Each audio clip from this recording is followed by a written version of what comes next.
किसी जंगल में टूनी चिड़िया अपने पति टोना तथा उसकी पत्नी टुनटुनी किसी एक घर में रहा करती थी। एक दिन टूनी की सास टुनटुनी अपने बेटे टोना से बोलती है, अरे बेटा, टोनी को बच्चा होने वाला है, तुम एक काम करो, टोनी को लेकर बुलबुल डॉक्टर के पास लेकर चले जाओ और टोनी को जांच करा लाओ। अगर गर्भ में बेटा हुआ तो ठीक है, अगर गर्भ में बेटी हुई तो सोचना पड़ेगा कि टोनी का क्या करना होगा।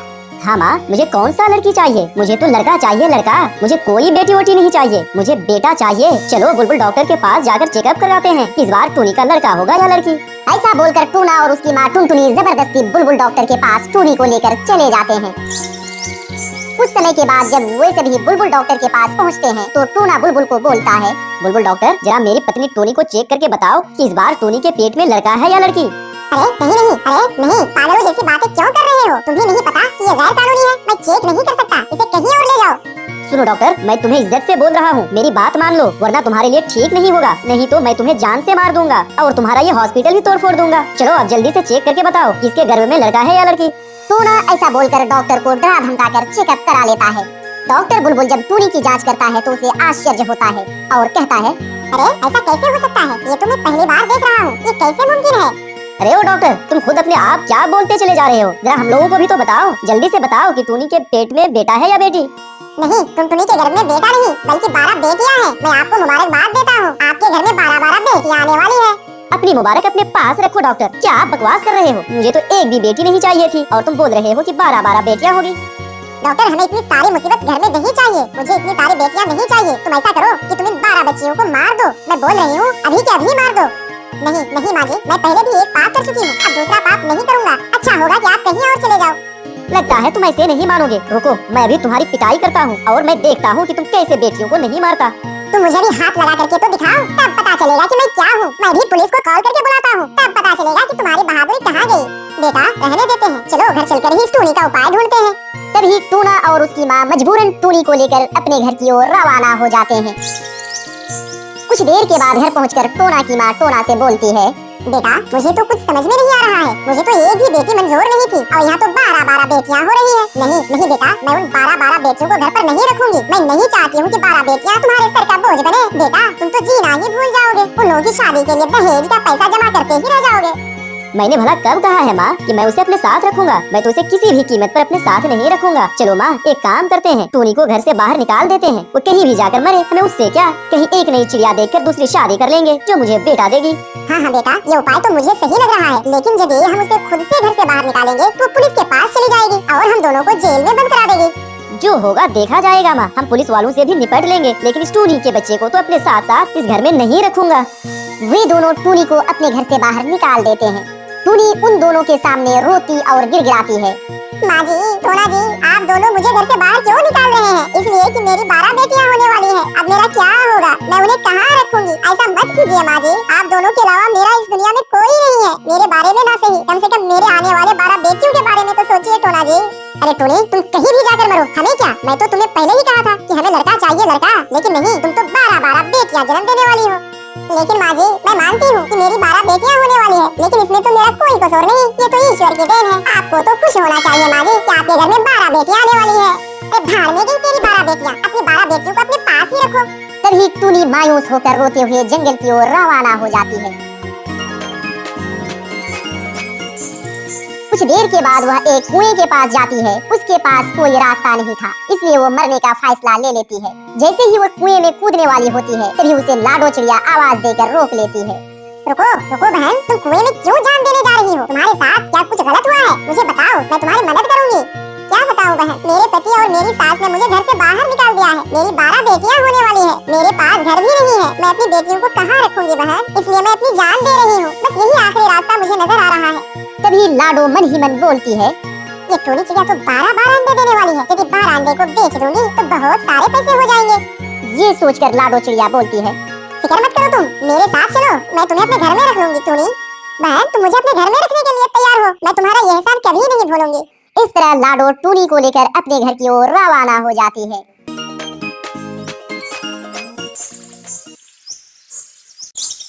इस तरह घर पहुंचने के बाद टूनी चिड़िया लाडो चिड़िया के घर में रहने लगती है। कुछ दिनों के बाद टूनी ने लाडो के घर पर 12 अंडे दिए। फिर एक दिन जब टूनी चिड़िया अपने लिए दाने लाने बाहर निकलने वाली थी, तभी टूनी चिड़िया लाडो चिड़िया से बोलती है, लाडो बहन, मैं अपने लिए दाना लाने बाहर जा रही हूँ, तुम मेरे अंडों का ध्यान रखना। हाँ हाँ टूनी बहन, कोई चिंता की बात नहीं, आप दाना लेने जाओ। आखिर यहाँ कौन आएगा आपके अंडे को चुराने। ऐसा बोलकर टूनी चिड़िया दाना लाने बाहर की ओर रवाना हो जाती है। तभी लाडो बोलती है, टूनी तो अभी दाना लाने बाहर गई हुई है, यही अच्छा मौका है, चलो अभी मैं इन सारे अंडों को बेच देती हूँ। इतना बोलकर लाडो चिड़िया सारे अंडे को लेकर अंडा व्यापारी की ओर जाने लगती है। अंडा व्यापारी के पास पहुंचकर लाडो बोलती है, दुकानदार साहब, मैं इन सारे अंडों को बेचना चाहती हूँ, इन अंडों की मुझे क्या कीमत दोगे। दुकानदार अंडे को देखकर सोचने लगते हैं और कहते हैं, इन अंडों में से तो बच्चे निकलने वाले हैं। ये अंडे बहुत कीमती हैं। इस चिड़िया को इस अंडे के बारे में शायद पता नहीं है, इसलिए मैं इसे बेवकूफ बनाकर यहाँ से भगा देता हूँ। देखो चिड़िया, मुझे लगता है कि अंडा खराब है, इसलिए मैं इन्हें कल तक अपने पास रखूंगा। अगर ये अंडा खराब हुए तो फूट जाएंगे, और अगर नहीं फूटे तो मैं इनकी कीमत दे दूंगा। नहीं नहीं, मुझे अंडों के सारे पैसे अभी के अभी चाहिए, मैं कल तक इंतजार नहीं कर सकती। अगर तुम इंतजार नहीं कर सकती है तो ठीक है, इन सारे अंडों के पैसे मैं अभी दे दूंगा, लेकिन मुझे इन अंडों को चेक करने के लिए मुझे थोड़ा सा समय चाहिए, और तुम अभी यहाँ से चली जाओ। इस तरह लाडो चिड़िया अपने घर की ओर आने लगती है। कुछ देर के बाद टूनी चिड़िया दाना लेकर लौटती है और अपने घर पहुंचकर देखती है कि घोंसले में एक भी अंडा नहीं है। तभी टूनी कहती है, हे ईश्वर, मेरे अंडे कहाँ गए? लाडो चिड़िया, मेरे अंडे को कौन ले गया? अरे बहन, तुम्हें मैं क्या बताऊं, जैसे तुम घर से बाहर गई, यहाँ पर कुछ शिकारी आए थे और मुझसे अंडे छीन कर ले गए। मेरी जान भी बहुत मुश्किल से बची है टूनी बहन, मैं क्या करूं? मैं तुम्हारे अंडे को नहीं बचा सका टूनी बहन। पता नहीं ईश्वर क्या चाहता है, मेरे पास जीने की उम्मीद मेरा अंडा ही था, अब वो भी नहीं है, अब मैं जीकर क्या करूंगी। इतना बोलकर टूनी चिड़िया कुएं के पास चली जाती है। तभी लाडो चिड़िया अपने आप से बोलती है, टूनी चिड़िया अभी तो कुएं में कूदकर जान दे देगी और मुझे तो अंडों के पैसे मिल जाएंगे। तभी टूनी बोलती है, हे ईश्वर, आप यही चाहते हैं ना कि सब कुछ छोड़कर आपके पास आ जाऊं, इसलिए आप मुझे इतना दुख देते हैं ना। ठीक है भगवान, मैं अब इस कुएं में कूदकर अपनी जान दे देती हूँ। तभी अंडा व्यापारी वहाँ पर आ जाता है और लाडो से बोलती है, लाडो, जो तुमने मुझे 12 अंडे देकर आए थे, वो सारे अंडे खराब निकले, इसलिए मैंने सारे अंडे फेंक दिए। यदि तुम्हें पैसे चाहिए तो तुम्हें दूसरी 12 अंडे देने पड़ेंगे, और अगर तुमने दूसरे 12 अंडे नहीं दिए तो मैं तुम्हें कोई पैसे नहीं दूंगा। ऐसा बोलकर व्यापारी चील वहाँ से चला जाता है। तभी टूनी चिड़िया बोलती है, लाडो बहन, तुमने मेरे अंडे सिर्फ पैसों के लिए बेच दिए, तुमने ऐसा क्यों किया? तुमने मुझे झूठ क्यों बोला? अगर तुम्हें पैसे ही चाहिए थे तो तुम मुझे बोलती, मैं किसी भी तरह मेहनत मजदूरी करके मैं तुम्हें पैसे दे देती। टूनी बहन, मुझे माफ कर दो, मुझसे गलती हो गई है, मुझे ऐसा नहीं करना चाहिए था टूनी बहन। लेकिन चलो टूनी, हम उस दुकानदार से अंडे वापस लेकर आते हैं। लेकिन वो दुकानदार कहकर गया है कि उसने तो वो अंडे फेंक दिए हैं, मुझे मेरे अंडे वापस नहीं मिल सकते। नहीं नहीं, वो दुकानदार झूठे हैं टूनी बहन, उसने अंडे कहीं नहीं फेंके हैं, चलो चलकर उसकी दुकान पर देख लेते हैं। इतना बोलकर दोनों व्यापारी चील की दुकान की ओर रवाना हो जाती है। कुछ देर के बाद जब दोनों व्यापारी चील के दुकान पर पहुंचते हैं तो देखते हैं कि उसने वे अंडे छुपा कर रखे हुए थे। अंडे तो दुकानदार ने छिपा कर रखा है, लेकिन वो तो हमें अंडे नहीं देंगे, लेकिन उससे अंडे कैसे लें? तभी लाडो बोलती है, टूनी बहन, अंडे तो उसने मेरे वहाँ से ही लाए हैं और उससे अंडे लेकर आना भी मेरी जिम्मेदारी है। तभी लाडो चिड़िया दुकानदार के पास जाती है और लाडो व्यापारी चील से बोलती है, चील भैया, मैंने जो पहले अंडे लाई थी वे खराब निकल गए, लेकिन एक झील के पास बहुत सारे अंडे हैं, इसलिए तुम मेरे साथ चलो, जो भी अंडे तुम्हें पसंद आएंगे वो तुम ले लेना। इतना सुनकर व्यापारी चील काफी खुश हो जाता है और लाडो चिड़िया के साथ चला जाता है। तभी टूनी को अंडे उठाने का मौका मिल जाता है और वे अंडे उठाकर अपने घर की ओर चली जाती है। और इधर लाडो चिड़िया व्यापारी चील को घोंसले के पास ले जाती है। ये लाडो चिड़िया, तुमने जो मुझे कहा था वो अंडे कहाँ हैं? कहाँ हैं अंडे? अरे व्यापारी भैया, अंडे तो यहीं पर देखे थे, लगता है अंडे किसी ने चोरी कर लिए। ये चिड़िया, तुम मेरे समय बर्बाद कर रही हो, मैं जा रही हूँ, पर अगर तुम मेरे दुकान पर आई ना तो मुझसे बुरा कोई नहीं होगा, हाँ समझ लेना तुम लाडो। ऐसा बोलकर व्यापारी चील वहाँ से चला जाता है। तभी लाडो चिड़िया बोलती है, अब तो मेरा काम हो गया, पैसे तो मैं आपकी दुकान पर नहीं जाने वाली हूँ। कुछ दिनों के बाद टूनी चिड़िया की 12 बेटियां होती है। उसकी सभी बेटियां बहुत मेहनती थी, इसलिए टूनी धीरे धीरे अमीर होती चली जाती है। उसने अपना नया घर भी बना लिया था। उधर लाडो ने दूसरी शादी कर ली, उसका एक बेटा भी हो गया था, पर वह निठल्ला आवारा की तरह फिरता था। तभी लाडो अपने बेटे से बोलती है, नालायक, कितनी बार मैंने तुम्हें समझाया है, पर लिया कर आवारा की तरह घूमता फिरता रहता है, समझ नहीं आता है क्या? ये मेरा बेटा है, ये कोई लड़की नहीं है जो तुम्हारी हर बात सुनती रहेगी। पहले तू खुद तो जाकर पढ़ ले। ये मेरा भी बेटा है, तुम इसे सर पर चढ़ा कर रखे हो, इसलिए ये मेरी कोई बात नहीं मानता, मैं इसे अभी बताती हूँ। तभी लाडो अपने बेटे को पीटने लगता है। इस प्रकार उसका बेटा और उसकी पति दोनों मिलकर लाडो को पीटकर घर से बाहर निकाल देता है। लाडो उदास मन से बैठी हुई थी। तभी वहाँ से टूनी गुजर रही थी। अरे आप यहाँ क्यों बैठी हो? बहुत समय बाद मैं आपको देखी हूँ लाडो बहन, आप ऐसे उदास क्यों हो? तभी लाडो बोलती है, टूनी मुझे माफ कर दो, मैं तुम्हें घर से बाहर निकालकर बहुत ही बड़ा गलत कर दिया था और आज मुझे अपने किए का बहुत पछतावा हो रहा है। लाडो बहन कोई बात नहीं, जो हुआ सो हुआ, चलिए मेरे साथ चलिए।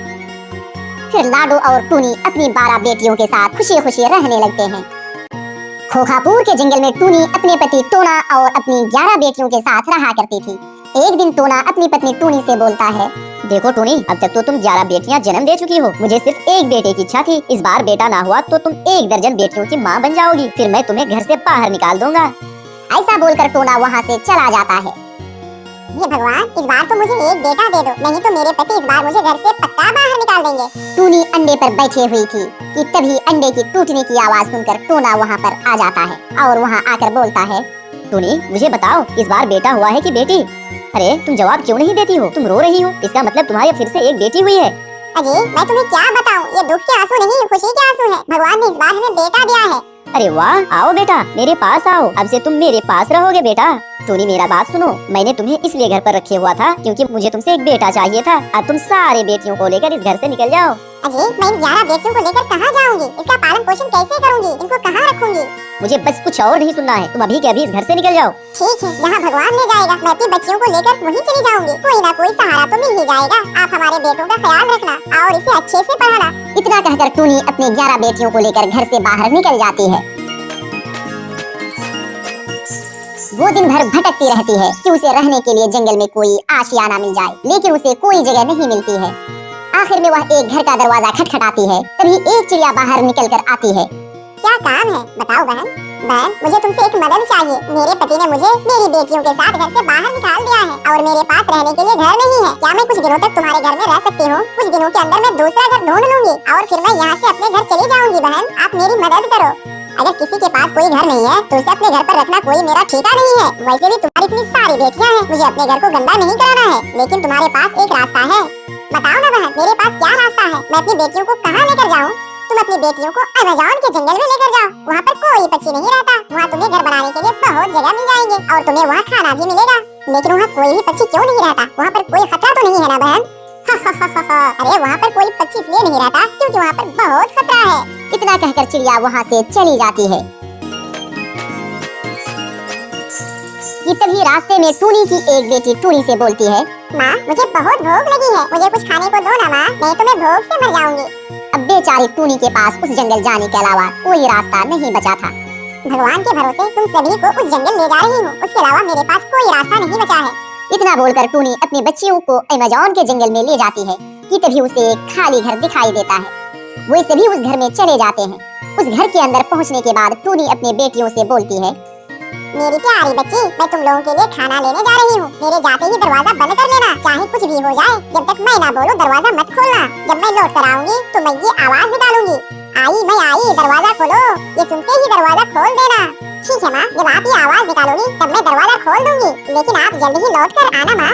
टूनी जैसे ही अपने बच्चों के लिए खाना लाने घर से बाहर जाती है कि तभी दुष्ट कौवा घर के बाहर से अपने आप बोलता है, अरे वाह, आज तो मुझे स्वादिष्ट खाना मिलेगा। तभी कौवा दरवाजा खटखटाता है। लगता है कोई दरवाजे पर है, लेकिन माँ ने मना किया था कि जब तक मैं ना बोलो दरवाजा मत खोलना, इसलिए हम दरवाजा नहीं खोलेंगे। ये लोग दरवाजा क्यों नहीं खोल रहे हैं? लगता है मुझे इनकी माँ की तरह आवाज निकालनी पड़ेगी, तभी ये दरवाजा खोलेंगे। मैं आई, दरवाजा खोलो, दरवाजा खोलो। मैं हूँ तुम्हारी माँ, दरवाजा खोलना मेरा बेटा। माँ आ गई, अब मैं दरवाजा खोल देती हूँ। जैसे ही टूनी की एक बेटी दरवाजा खोलती है तभी दुष्ट कौवा घर के अंदर आ जाता है।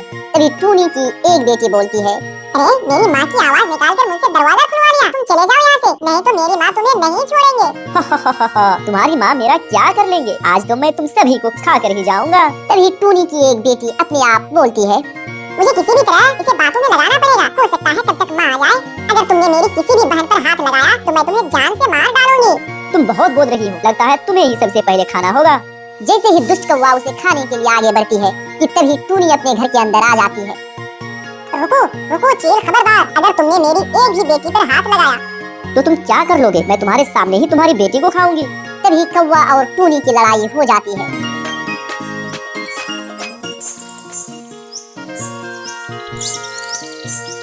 दोनों की लड़ाई होने पर दुष्ट कौवा की मौत हो जाती है और टूनी घायल हो जाती है।